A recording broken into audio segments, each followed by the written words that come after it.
This is often called Christmas crack.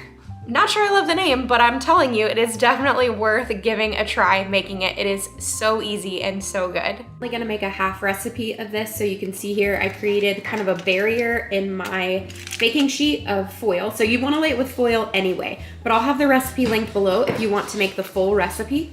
I'm gonna spray this with some cooking spray. Take saltine crackers and lay them in a single layer here on this baking sheet. All right, over here on my stove, I have almost a full stick of butter. So you need a half cup of butter. I usually use a little less than it actually calls for. I have my stove on medium. We're gonna let that butter melt. I have about a half cup of brown sugar. We're gonna pour that in. You kinda have to babysit this recipe while you're waiting on the brown sugar to dissolve.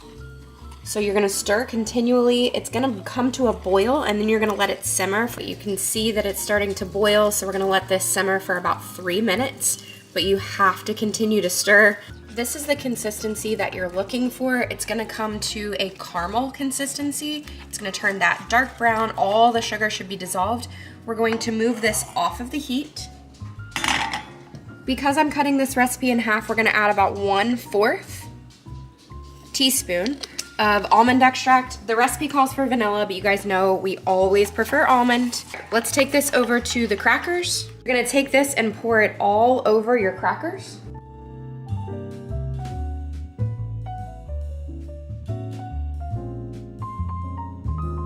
All right, like I said, my oven is preheated to 350 degrees. We're gonna put this in the oven for 5 to 7 minutes, and then we'll take it out and finish them up. Okay, these just came out of the oven. Now we're gonna sprinkle them with chocolate chips on the top, probably roughly a cup. Let this chocolate sit for about 1 minute and it's going to start to melt. Then you take your spatula and you spread all the chocolate over the caramel layer and it will just create a whole chocolate layer. All right, I'm gonna put this into the fridge and let that chocolate harden up. You can even leave it in overnight. This has hardened up really, really nicely, so we're gonna take this out of here and just crack it into pieces. You guys, this stuff is seriously so good. I mean, so good. I actually just packaged some up to take over to our neighbors because we just don't need all this, but oh my goodness, I'm telling you guys. Delicious. The thing that we're making today are these white chocolate covered peanut butter crackers. These are so easy to make. All you need are Ritz crackers, peanut butter, and dipping white chocolate. You can do dark chocolate or milk chocolate too if that's what you like. Just take some Ritz crackers, throw a little bit of peanut butter in between the crackers, and make a whole lot of these. There's not a specific amount of peanut butter. It's as if you were making a peanut butter sandwich. Just make a whole bunch of these. Then you're gonna take some almond bark or some melting chocolate, heat that up in the microwave for a couple of seconds. Once it's done, make sure you give it a nice good stir, and then you can take each cracker sandwich and put it into the white chocolate or the milk chocolate, whichever you choose to use. Lift it up with a fork and just kind of tap off the excess, let the excess drain off, and then put it onto a piece of wax or parchment paper. And then you just repeat this process until you are completely done with all of these. Let them dry on the wax or the parchment paper, and then you can peel them right off when they're nice and dry.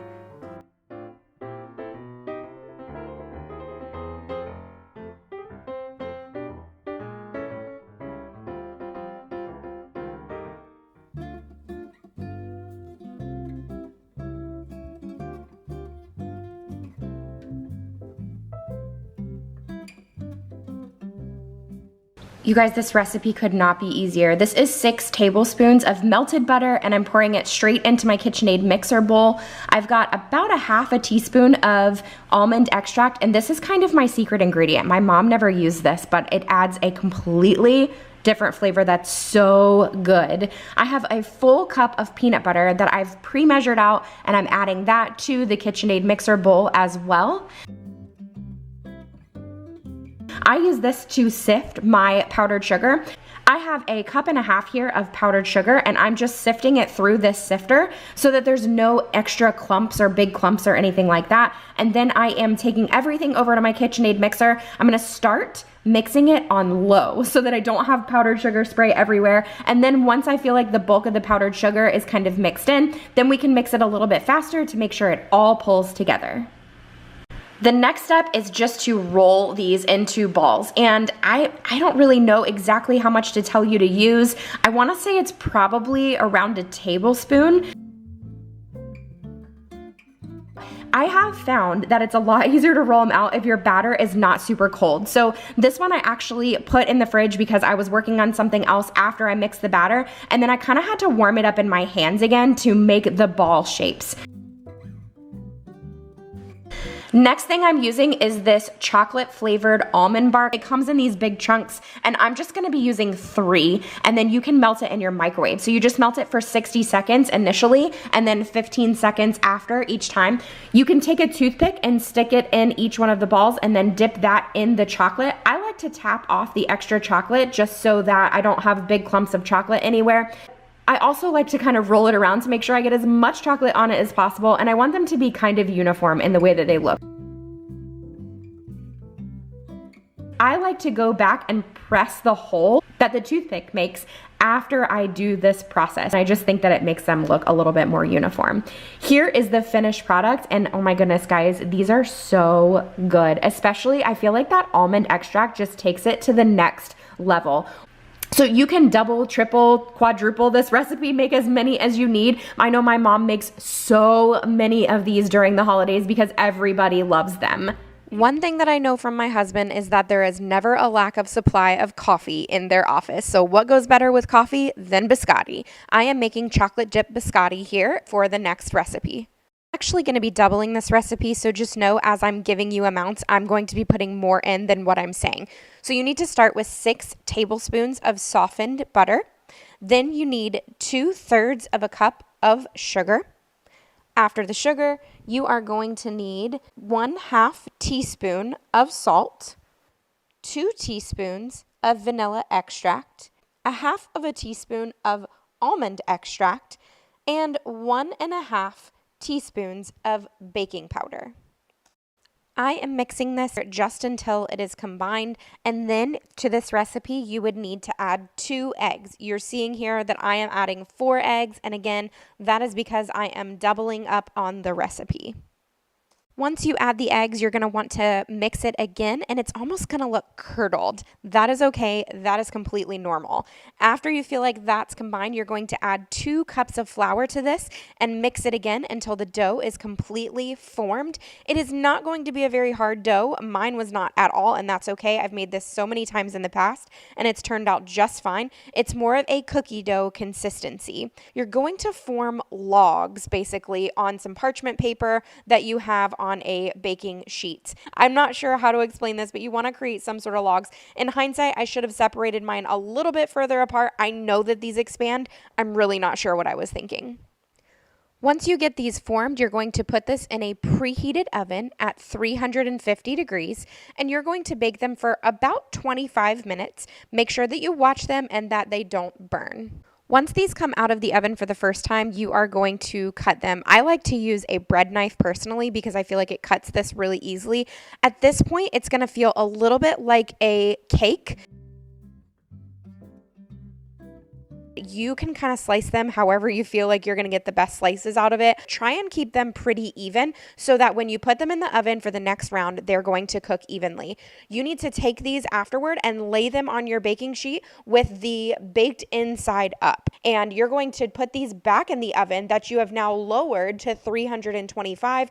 Technically, you're going to bake them for another about 25 minutes, but I personally like to bake them for about 10 to 12 minutes, take them out and turn them, and then bake them again for another 10 to 12 minutes on the other side. That way, I make sure that each side of the biscotti gets that really pretty golden brown biscotti color.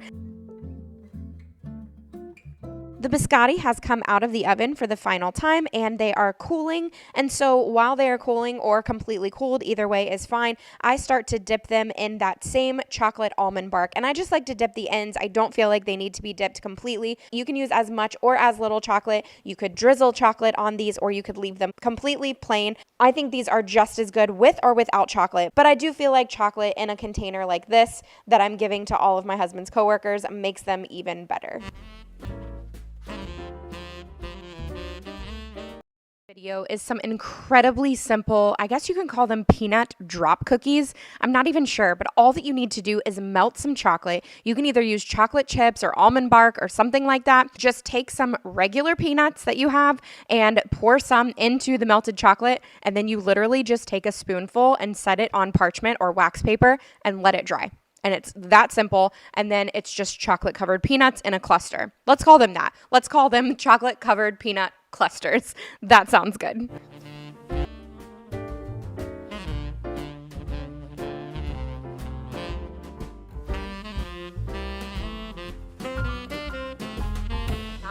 And we're gonna make air fryer donuts.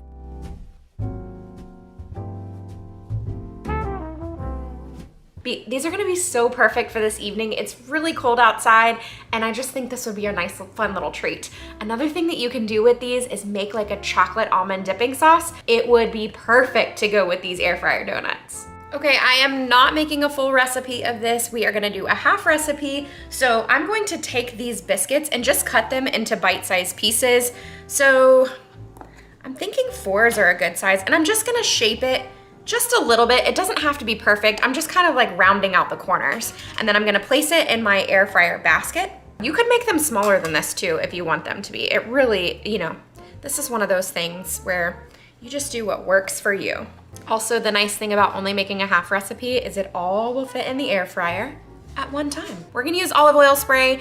I do find that the olive oil spray does not leave an olive oil taste, which is perfect. These are going in the air fryer at 350 degrees. They're going in for 8 minutes, and we are going to toss them halfway through. While those are in the air fryer, we're gonna go ahead and make up our cinnamon sugar mixture. So we need about a 1/4 cup of sugar and about a 1/2 tablespoon of cinnamon. But again, if you are making the full recipe, you're gonna want to double that.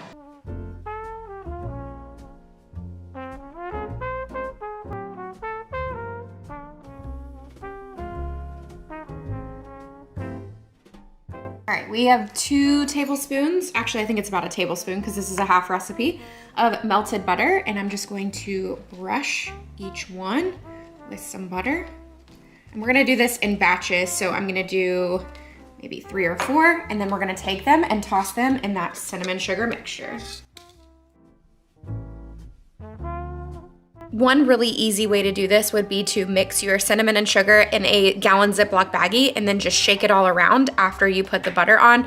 We are out of gallon baggies right now, so we're going to do this in the bowl.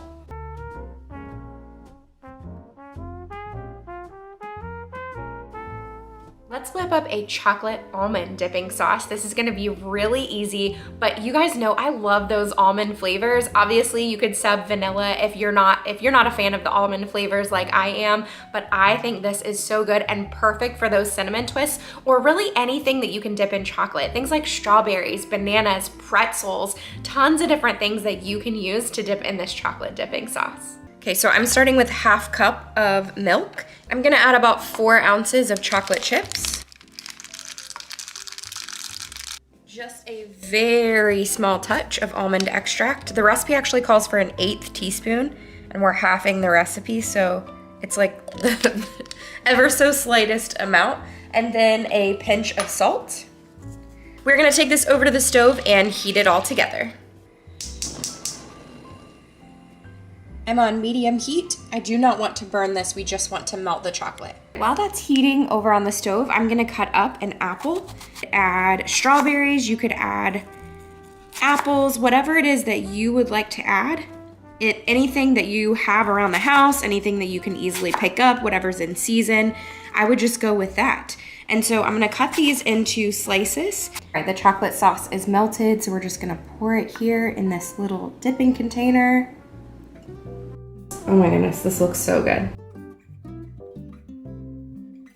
The first thing we're gonna do is start off by melting some of this almond bark, and I'm just gonna pop this in the microwave for a couple seconds. I am going to be making white chocolate drizzled pretzels, and I bought these really cute little mini pretzels for my kids that I found at our grocery store here, and I am going to be using those to drizzle some of this white chocolate on, and obviously I need to make it fun by changing the colors of this white chocolate. So I'm gonna be doing one in green and one in red. I do want to let you guys know that when you use almond bark as opposed to melting chocolates or just regular chocolate, unless you have an oil-based food coloring, your icing is gonna clump up a little bit more. But don't worry, all you have to do is put your icing into a piping bag and you can still do the same thing. All you gotta do is cut a little tiny tip at the very bottom of your bag and you can drizzle on that white chocolate. As I'm doing this, I do wanna tell you guys, I thought about doing yogurt covered pretzels, but honestly, I've done those in the past, and by the time you add all of the powdered sugar that you need or the confectioner sugar into the yogurt, you probably end up with the same amount of sugar that you do if you just do these in white chocolate. Here is the finished product. My kids thought these were so adorable. We've already eaten all of them, and they were really easy to make and really fun and festive. So this is actually something you could definitely do with your kids and with your family. Have them help you pipe on this white chocolate, and it's fun for the whole family, and they look really cute. The next thing that we're gonna make are these little Grinch heads with hats on them, and this is definitely one of the healthier snacks for the kids, but they'll love it just because of the shape that it's in. So you're going to need strawberries for this, you're gonna need a banana, some green grapes, toothpicks, and some mini marshmallows.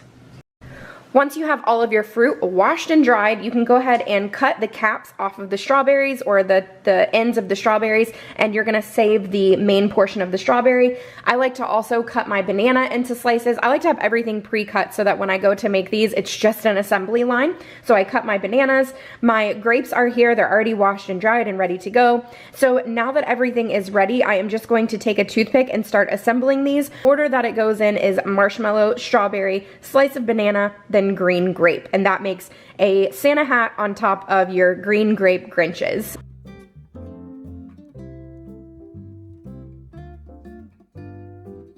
I honestly think that the cotton candy grapes would be so good for this because they're a little bit larger. For my kids, this is a perfect midday snack. My kids love fruit anyway. It's not difficult for me to get them to eat it, but this was just a cute way to assemble it for their snack. The next thing that I'm gonna be making are these little Snowmen buddies that are gonna go in some hot chocolate. We're gonna make homemade hot chocolate, and I'll give you guys the recipe for that in just a minute here, but don't feel like you need to do that. You can definitely just use store-bought hot chocolate. I've got some mini chocolate chips. I just put a couple of these into a little bowl. Since I am making 2 of these, I have 6 large marshmallows. I have a couple of chocolate chips, some pretzel sticks, and a few toothpicks. And we are going to be stacking 3 of these marshmallows on a toothpick. Make sure that you warn your kids that there's toothpicks in these, especially if you have little ones. And we're going to be taking the toothpick and kind of creating a hole into the marshmallows so that we can put our arms and legs in, which are created with the pretzel sticks. Then I'm gonna heat up those chocolate chips, and I'm heating them up by putting them in a little sandwich bag. Then I'm gonna clip the end off of the sandwich bag and create faces and pour my little snowmen here with the chocolate. Next, moving on to the hot chocolate. This recipe that I'm giving you right now is for 1 person.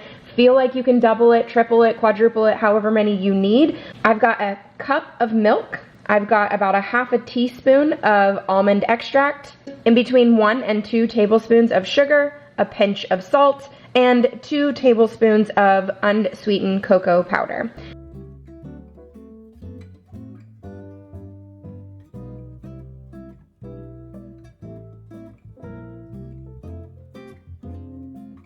And making sure that the cocoa is nice and warm for the kids and nice and hot for the adults. Then I can pour this into my cups. I just ladle it in, and then I put our Snowmen Betty on the top of the cup, and they're so cute because then you have marshmallows in a really cute way on top of your cocoa.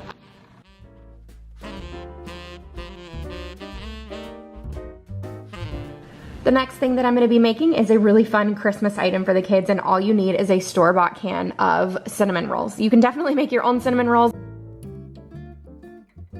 You're going to roll out each individual cinnamon roll and kind of wrap it around until it creates somewhat of a Christmas tree shape. So you can see I did that for all 4 cinnamon rolls that were in this pack, and then put that in the oven for whatever the recommended amount of time is. And I think mine ended up being like 10 minutes. And then take your icing that you get in the pack, Take some green food coloring that you probably have in your house, leftover from Christmas cookies or something like that, and mix a couple of drops into the icing that they provide in the pack. I just did this in a little bowl. When they come out of the oven, let them cool for just a couple of minutes and then spread your icing over the Christmas tree shapes. You will see you get a really cute little Christmas tree shape. So it's really just using something that you probably already purchased in the grocery store for this time of year, but turning it into something a little bit more festive. I also had Christmas sprinkles that were just in my cabinet, and I thought this would be fun just to add a little bit, but you certainly don't have to. My son says that he especially loves the sprinkles on his. So this was a fun way just to add a little bit of Christmas to one of our December mornings. I hope that you guys have a very Merry Christmas and you enjoy these recipes. If you need more inspiration, definitely check out the video above and you are gonna get tons more. Merry Christmas.